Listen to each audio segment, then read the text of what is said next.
For years back, Samsung's TV portfolio has consisted of QLED models in upper and premium class for demanding users looking for more advanced features such as local dimming through HDR or higher refresh rate, depending on the series, as well as the Crystal UHD series 7 and 8 in the mid-priced segment that offer more basic features but good image quality at a more affordable price. For that reason, Crystal UHD models make up a large portion of sales, but it's a less known fact that besides the Series 7 and 8, Samsung also offers a Series 9, which has previously been reserved only for really large screen sizes. For example, 2020 model was available as 85.6 inches only.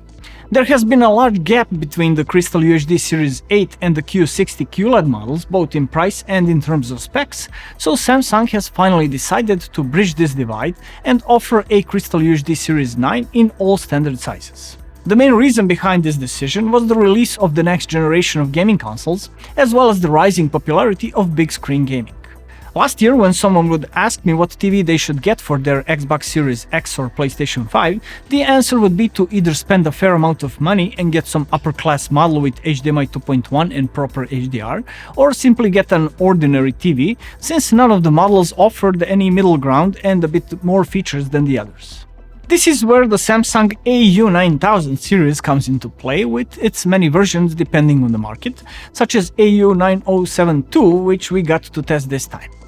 This model came in its smallest size, 43 inches, though AU9000 is available in sizes up to 75 inches. This model, beside the features we previously saw on other Crystal UHD models, also brings 120Hz refresh rate, as well as the variable refresh rate support, which will make it an interesting choice for users that intend to use their TV for gaming besides watching cable or Netflix. So let's see how the Samsung UE43 AU9072U, as is the full name of this TV, performs and if it's worth buying for your needs. One look at the design of this model makes it clear that it's unlike anything else we've seen from Samsung, and that it's the part of this year's very modern portfolio. Even though it's not a high-class model equipped with mini LED, its profile is surprisingly thin, which visually looks quite effective. Screen bezels, due to their specific shape that expands towards the outer edge, look wider than they actually are, plus there's an additional 6mm margin before the actual panel, so we can't say that this model has a thin frame compared to many others on the market.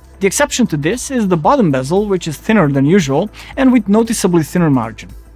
The stand is also a new design and consists of two plastic profiles similar to the feet we see on many other models, which slide into a slot with no need for screws to hold it in place.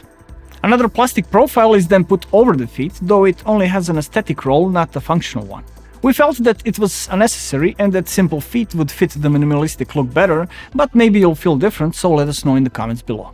The back of the TV looks really nice, as most of the surface is covered in a brushed metal texture, with no elements sticking out and ruining the impression. Even though the whole TV is made of plastic, its firmness and build quality are really good, so we have no complaints we've had before on some other Samsung models, even high-end ones. The connectors are also on the back, with strangely displaced optical audio out, CI Plus slot and one HDMI, and a big section accessible from the side that contains all the other ports. In it you'll find antenna and satellite inputs, LAN port, two USBs and two more HDMI ports.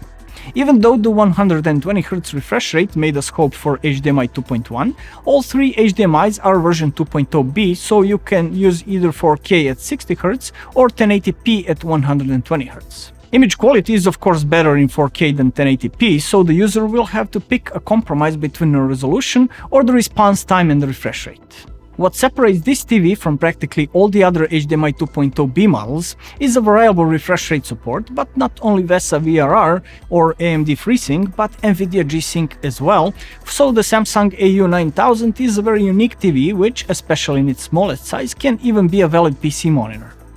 Gaming performance is in line with what we would expect from a VA panel-based gaming monitors, so at 1080p, 120Hz refresh rate and active VRR, the response time is quite good in bright parts of the scene, while in dark parts it is expectedly slower, with noticeable ghosting behind objects. Thanks to the variable refresh rate, display in games is very smooth and gaming experience overall really good, certainly the best you can get on any TV at this price. The good news is that ALLM, or auto low latency mode, is also implemented, and the input lag of this TV is really good, only 9.2 milliseconds in game mode at 60Hz and even lower at 120. We would also note that when you activate the game mode, you get the game panel, which is designed differently than the main menu and lets you see the information such as current refresh rate, status of VRR and HDR, set the picture format, or access the main menu's game section.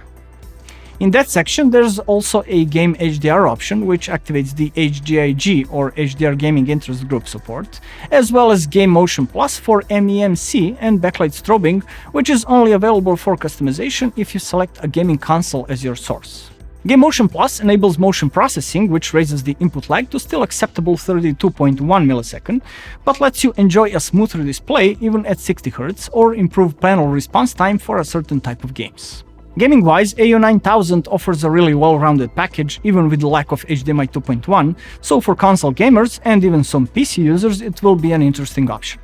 As for the display, 43 AU9000 II comes with a 43-inch VA panel that offers adequate viewing angles for this type of a panel, as well as decent uniformity. The backlight is Edge LED, so there's no local dimming, though the TV is able to control the overall brightness level and adjust it according to each scene. The highest brightness we've measured was 336.9 nits, which is a maximum for both SDR and HDR, so as on many other similar models, you should not expect much from HDR support on this TV, except a slightly wider color gamut. According to our measurements, it is able to display about 78.3% of DCI-P3 gamut, which is not particularly impressive for an 8-bit plus FRC panel. We've seen better from Samsung's TVs with similar specs, but the key difference is the absence of quantum dot filtering on Crystal UHD models compared to QLED, which makes the image a bit less vivid, even though it is quite decent for this class. Since many of their competitors have started implementing quantum dot last year on their mid-priced models, we're certain that Samsung will be forced to adapt next year and improve their models outside of the QLED lineup.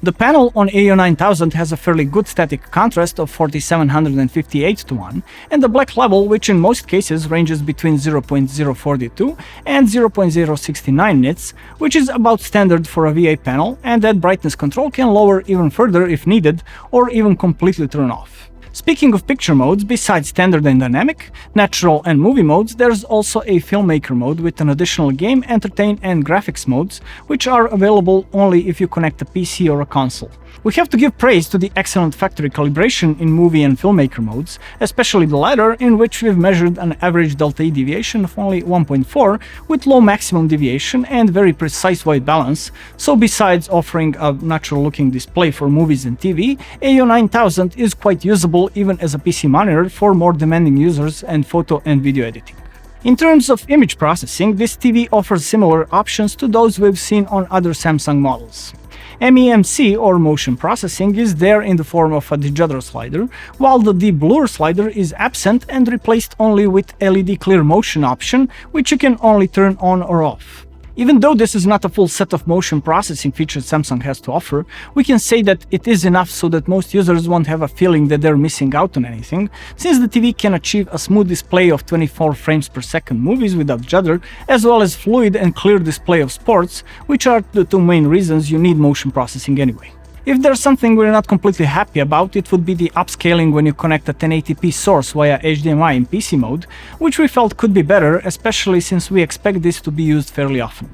The sound that AU9000 delivers has a decent frequency balance, but with bass frequencies which do not extend too low, only down to about 65 Hz, so it lacks some weight to it in order to sound more convincing. Also, even though it is rated at 2 times 10 watts of power, we can't say it's particularly loud, enough for normal listening in an average room, but not more than that. Soundstage is decent for a TV of this size, and additional sound options include a 7-band equalizer, adaptive sound that adapts to a current source, as well as amplify mode, which adds some extra loudness, probably by using a gentle limiter.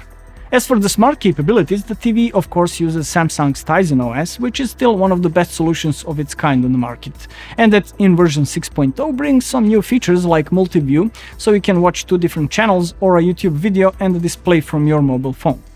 The main menu consists of a line on the bottom of the screen with apps and options, with an additional line which appears right above and displays content suggestions from the selected app, or a sub-menu for the selected option. Menu control is done via a recognizable remote controller, which offers fast navigation and good quality keys, with only basic keys and shortcuts and the voice control built in. As for the apps, there's a selection that consists of all the important video and music streaming services, numerous content providers' apps, and some basic games, which have long been the weakest point of Tizen. As expected, system performance is great, which is something we've come to expect from a Samsung TV. All in all, Samsung AU9000 is a very specific model which represents a unique offering at this price point. It brings basic image specs but with added MEMC and an excellent factory calibration, decent sound, and most importantly gaming features that we have not seen in this class, with variable refresh rate even without HDMI 2.1. Therefore, this model will be an interesting choice for those users who, besides watching TV and web video services, also look to connect the TV to their gaming console or a PC. The price of this model ranges from around €600 for the 63-inch version to around €1,600 for 75 inches. That will be all for this review, but we want you to share your thoughts on this TV in the comments below. We hope you enjoyed our video enough to give us a thumbs up and maybe consider subscribing to our channel for more interesting tech content. You were watching Bench House, my name is Ivan, and I'll see you next time.